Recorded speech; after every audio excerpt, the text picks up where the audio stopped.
नीतीश कुमार के गढ़ में फिर खेला कर पाएगी बीमा भारती, जाने रुपौली विधानसभा का पूरा इतिहास। रुपौली विधानसभा उपचुनाव पर पूरे बिहार की नजर टिकी हुई है। यहाँ राजद के साथ जदयू की प्रतिष्ठा भी दांव पर है। लोजपा के बागी नेता शंकर सिंह के नामांकन के बाद मुकाबला त्रिकोणीय हो गया। नीतीश कुमार और बीमा भारती दोनों के लिए प्रतिष्ठा का उपचुनाव बन गया। जदयू के कलाधर मंडल और राजद की बीमा भारती ने जीत के लिए अपनी पूरी ताकत झोंक रखी है। रुपौली विधानसभा क्षेत्र का चुनाव इतिहास भी लोगों की दिलचस्पी और बढ़ा दिया है। रुपौली में कांग्रेस को 1985 में अंतिम जीत मिली थी और भाजपा का अब तक खाता भी नहीं खुला। बता दें, रुपौली सीट पर पहली जीत 1952 में सोशलिस्ट पार्टी को मिली थी। अब तक के चुनाव इतिहास में यहां सीपीआई को 2 बार तो जदयू को लगातार 3 बार जीत मिल चुकी है। ऐसे में यहाँ की राजनीतिक मिजाज को पढ़ पाना सभी के लिए कठिन रहा।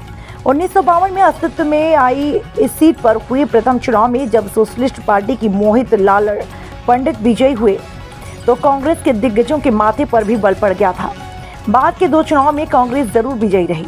1967 में फिर यहाँ का परिणाम लोगों का ध्यान खींचने वाला रहा और यहाँ से सीपीआई के छविनाथ शर्मा विजयी रहे। 1977 में यहाँ जनता पार्टी को जीत मिली, वहीं 2 बार यहाँ निर्दलीय प्रत्याशी को भी जीत मिली। 1990 में सरयुग मंडल निर्दलीय प्रत्याशी के रूप में चुनाव जीते और बाद में सीपीआई में शामिल हो गए। आगे विस्तार से बताएंगे, मगर उससे पहले प्यारे दर्शकों, आप सभी से गुजारिश है, अगर आप संपूर्ण पब्लिक न्यूज पर नए हैं तो अभी सब्सक्राइब कर लें ताकि हर खबरों की अपडेट आपको सबसे पहले मिले। अब बता दें, रुपौली उपचुनाव में जदयू के कलाधर मंडल, राजद की बीमा भारती और लोजपा के बागी और निर्दलीय प्रत्याशी शंकर सिंह के बीच त्रिकोणात्मक संघर्ष की स्थिति बनी रही। त्रिकोणात्मक संघर्ष की स्थिति बन रही है। बीमा भारती 2010 से जदयू के टिकट पर चुनाव जीतती रही थी। बीमा भारती 2010 से जदयू के टिकट पर चुनाव जीतती रही थी। लोकसभा चुनाव के ऐन मौके पर बीमा भारती जदयू का दामन छोड़ राजद में शामिल हुई और लोकसभा में राजद के प्रत्याशी बनी। उक्त चुनाव में उन्हें